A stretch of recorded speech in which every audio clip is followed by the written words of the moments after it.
if I can continue, few days later, the father came in the early morning with brother Ljubomir and two other uncles and say to my mother, Yellow, they're taking us somewhere, we don't know where. I'm going to take care of the son in Ljuban, although my mother was begging Ljuban because he did not shave. He was young naturally, to dress him to the women's clothes, which many of them did, change.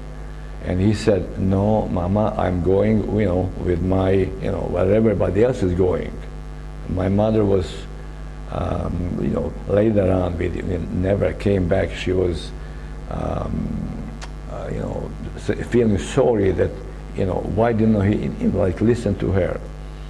And then the father said to my mother, he said, you take care of two of us, and you never separate from, it's called the billiards. It's a homemade blanket made of wool, which is warm in wintertime.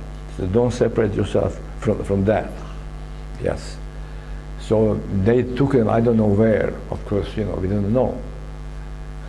I don't know how long after that they told us, which they lie. They said, you are going back home. Our horse wagon and the horses were taken. We were only with the oxen, left with the oxen. As we were going back, there was a hope. They were saying, well, after all, we are going back homes. The men are going to come back, and whatever they did home is going to be there somehow. We are going back. As soon as we came from there, and there was a straight road going on the north side of the river Una. We can see, or they can see more than I do. They can see that we are not turning to the right, going to Kozarska Dubica now. We are going straight. And they said, where are they going to us? Where are they bringing us? They're going to kill us. They're starting to cry. And the distance between Cerovljani and Jasenovac, where they, sort of across from Jasenovac, it's about 25 kilometers. So we walked. They were thirsty. Food, of course, nobody was thinking about the food. There was a hot day, sun, not covered with nothing. And we tried in 1-2 villages to get some, water. Apparently, these were Croatian villagers who had, they said, go ahead, get lost, you Serbs, you communists. And as we were passing the road that is now taking the across from the bridge to, from Croatia, there were people standing there, dressed, and they were, threatening us. They said, "You're going to the stove. You're going to be burned." They knew where we were going to go. However, we came, as I said, we came to the new camp called Uštice, which is between the two rivers. One is Sava, and one was Una, and it's in here, so you cannot cross. We were kind of in a corner, if I can use the word. We came there. The ground was, there was no grass, there was nothing. On the other side, I can see, first time bridge, which is still there, and the railway tracks. Railway coming over and making a noise, which to me as a child it was something new. You had never seen? Never seen that. Never seen the train, of course, before. Now wait a minute. I want to get back to the people who called at you. They were screaming at you. You are going to burn.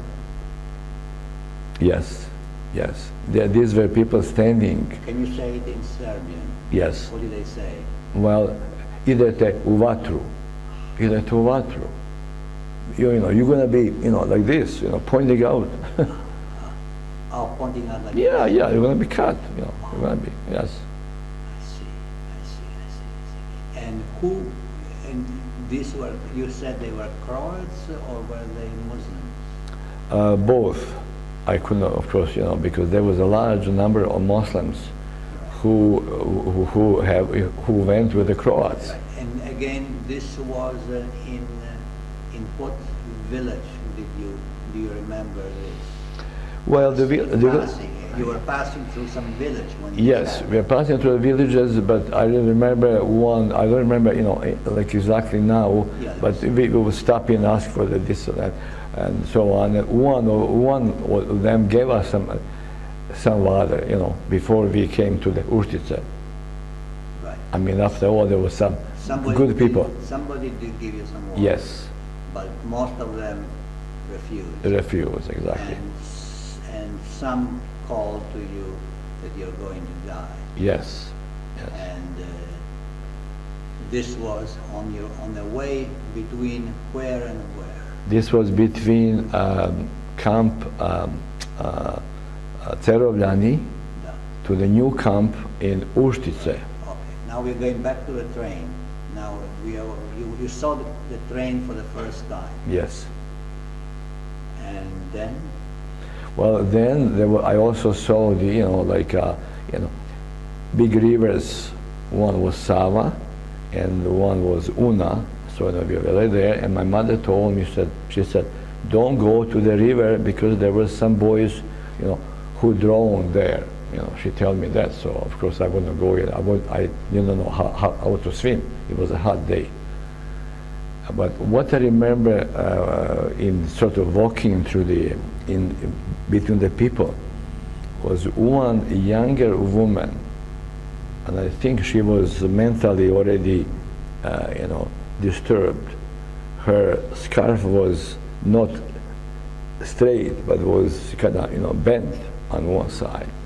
And there was a Ustashi soldier right there, close to her, and she was telling him, "You killed my brother. You so and so." You know what I mean? And you know, he was, you know, like he was laughing, and the people around then tell me, well, sort of say that she is sick. You know, like she is mentally gone. And then there was also, if I can continue, also spreading the word that they are choosing the male sort of boys. They were choosing them when we crossed the river, or maybe even here, to, you know, to be separated from mothers. I knew I was a male, but I mean, I didn't know, of course, you know, if they're going to take me. Then our turn came in to go. The mother took that biljat called, you know, and in a blanket, and there was also a photograph that was taken maybe 2 years, you know, later, which shows the family, shows my father, my mother, and my sister, you know, here, taken here in Dubica. She took that, and I guess she was carrying in her, you know, inside of her chest. And that's all that we could do, because, you know, what else can you carry? What else do you have? The oxen were left there, confiscated, of course, wagon and so on, and we were slowly going towards the, you know, river Sava. I can see the called skela. It's a, you know, like it's the kind of flat boat where the people would go in, and they were taken on the other side of Jasenovac. What amazed me was that there was a wagon with a, you know, with a hay, like a hay, and, you know, big hay. And I said, well, I was thinking, how can the water be supporting that and the people? I do not know, of course, you know, the physical, I mean, the way it was done. And as we were on that boat, I can see on the other side, all over from us, more towards northeast. They were taking also about 2 of those boats. They were taking them from the Jasenovac to the other side. That I did not know that was Gradina. There was Donja Gradina, but I did not know then. And I was wondering, where are they taking them? They were in sitting position. There's a peasant man, you know, with the peasant-made dresses, but they were, at the time there was a fashion to have, you know, like a hats, even though it was a summertime, you know, they were carrying hats. Much later on did I, you know, recognize that these were the Prus people were taken over to be killed in Donja Gradina, which is the biggest, if you know, is the biggest, you know, so you know, burial ground. I apologize. As we were stopped, the boat was stopped, and we were started to walk towards Jasenovac, village Jasenovac. We were going on the sort of across like this. As soon as we came on top, the Ustashi officer came to me, touched me on my left-hand side and said, "You small," or "You Mali, you go there," pointing out across maybe, then, you know, you know, there was a building, and I could see the boys, Serbian boys, because of, you know, like the way, you know, so that they were dressed, already standing there. My mother, she was walking behind me, so on. She saw that. She, you know, rushed to me, of course, faster. Tell me, took me to her right-hand side, covered with her skirt, and so on. Because at the time, the peasant women wear, long skirts, and also that belongings in that, you know, that she was carrying on, blanket that was carrying on. She covers me, and we slowly went with the people across from us. When I turned my head to see that the same Ustashi soldiers were standing, waiting for the other people coming, you know, from the river. So that was one of the fortunate events that saved my life, most likely. And then they took us, if I can continue, they took us to the you know, railway cars, where you know, those that they, like transporting whatever, you know, coals and so on and so forth, and they forced us to go inside the cars. It was hot like hell. It was, you know, July. You don't have nothing. You don't have no bother, nothing. And the one event that I remember, so when we were inside that you know, wagon, was my cousin named Persa Blagojević. She was born Jugović also. She had a child about maybe 10 days old. We were inside, you know, there was nothing, but she asked, because there's a little window on the top for air, I suppose. She asked, she said, "Brother, can we have some water?"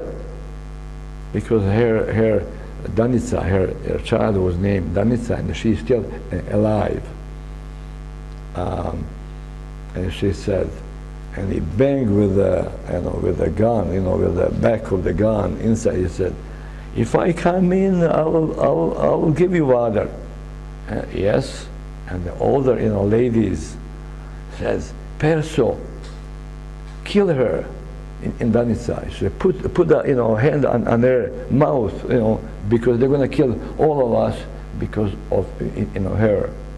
Because she asked for water. She asked for water, and she said, you know, she was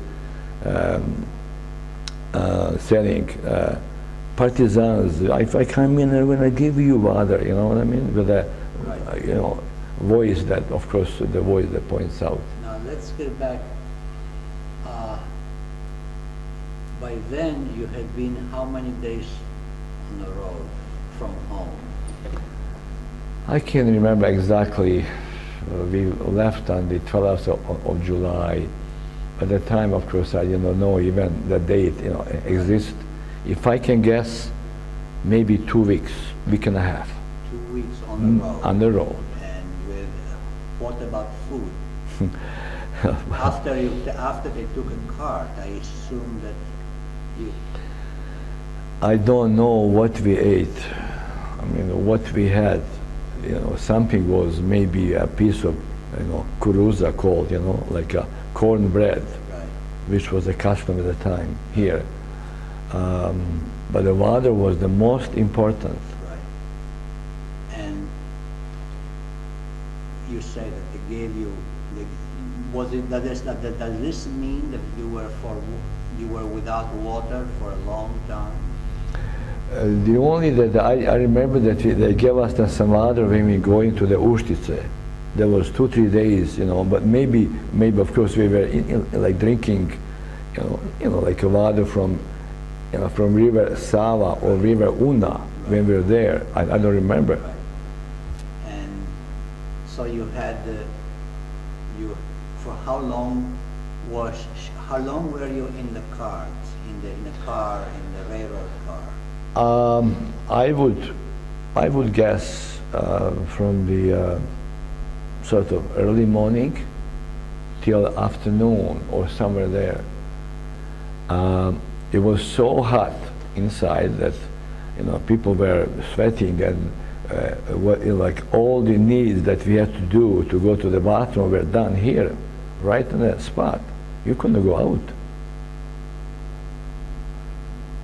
And my mother took us, like barefoot, both of us, and one she was doing like this, and the other was doing, with her, scarf like this to get a little air, 2 of us. But how much did she suffer because she was in a peasant's clothes, skirt, this, the so on and so forth. I don't know, but it was, it must have been terrible.